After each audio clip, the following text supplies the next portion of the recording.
நேயர்களுக்கு வணக்கம்.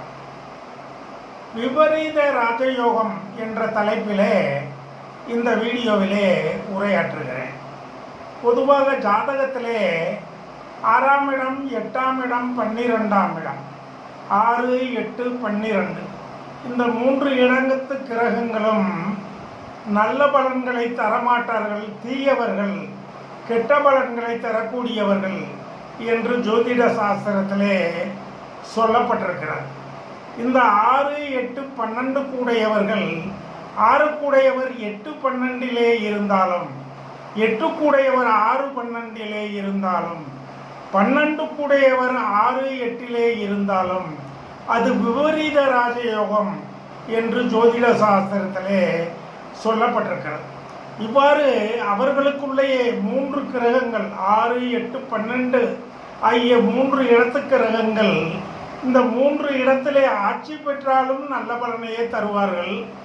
6, 8, 12 கூடையவர்கள் இந்த 6, 8, 12க்குள்ளேயே மாறி அமர்ந்தாலும் நல்ல பலன்களை தருவார்கள். அந்த நல்ல பலன்கள் தான் விபரீத ராஜயோகம் என்ற தலைப்பிலே ஜோதிட சாஸ்திரத்திலே சொல்லப்பட்டிருக்கிறது. பொதுவாக யோகம் என்பது அவரவர் தசாகாலத்திலேயோ கோச்சார காலங்களிலேயோ ஏற்படும். இந்த விபரீத ராஜயோகம் என்பது எப்போது ஏற்படும் என்று சொல்ல முடியாது.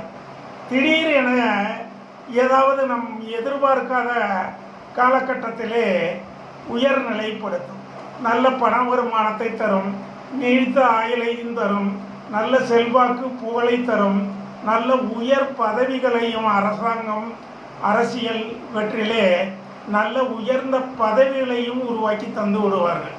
இந்த 6, 8, 12 கூடைய கிரகங்கள் பகை வீட்டிலே இருந்தாலும் அது நல்லது தான்.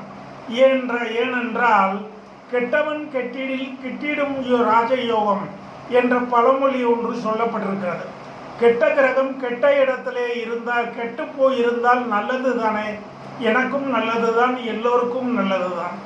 ஆக 6, 8, 12 இந்த 3 கிரகங்களும் பகை வீட்டிலே இருந்தாலும், நீசம் பெற்றிருந்தாலும், அல்லது பகை வீடு, நீசம், அஸ்தமனம் ஆகிய இந்த 3 நிலைகளிலே அவர்கள் கெட்டு போயிருந்தாலும் கெட்டவன் கிட்டிடில் ராஜயோகம் என்ற தலைப்பிலே ஜாதகர்களுக்கு நல்ல உயர்ந்த விபரீத ராஜயோகத்தை தரும். எனவே பொதுவாக 6, 8, 12 கூடையவர்கள் கெட்டவர்கள் என்று சொல்ல முடியாது. அவர்கள் அமையும் அமைப்பை பொறுத்து தான். 6, 8, 12 கூடையவர்களை குரு பார்த்தால் உன்னதமான பலன்கள் கிடைக்கும். சுக்கிரன் 12ஆம் இடத்திலே இருந்தால் உயர்தரமான பலனை தருவார் என்று ஜோதிட சாஸ்திரத்திலேயே சொல்லப்பட்டிருக்கிறது. அது மேச லக்கினக்காரர்களுக்கு. அடுத்து புதன் 8ஆம் இடத்திலே இருந்தால் உன்னதமான ராஜயோக பலன்களை ஜாதகருக்கு தருவார் என்று சொல்லப்பட்டிருக்கிறது. அடுத்து குரு 6ஆம் இடத்திலே இருந்தாலும் உன்னதமான ராஜயோக பலனை ஜாதகர்களுக்கு தருவார் என்று சொல்லப்பட்டிருக்கிறது. எனவே 6, 8, 12 கூடையவர்கள் கெட்ட கிரகங்கள், கெட்டவர்கள், கெடுப்பார்கள் என்ற எண்ணத்தை கைவிட்டு அவர்களை பார்க்கும் சுபகிரகங்களுடைய நிலையை அனுசரித்து பலனை தீர்மானிக்க வேண்டும் என்பதை நேயர்களுக்கு அன்போடு தெரிவித்துக் கொள்கிறேன். இந்த வீடியோவை காணும் எனது அன்பான நேயர்கள் எனக்கு சப்ஸ்கிரைப் செய்து ஆதரவு தர வேண்டும் என்று உங்களை அன்போடு கேட்டு, உங்கள் அனைவருக்கும் வாழ்க வளர்க என்ற எனது வாழ்த்துக்களை தெரிவித்து விடைபெறுகிறேன். நன்றி, வணக்கம்.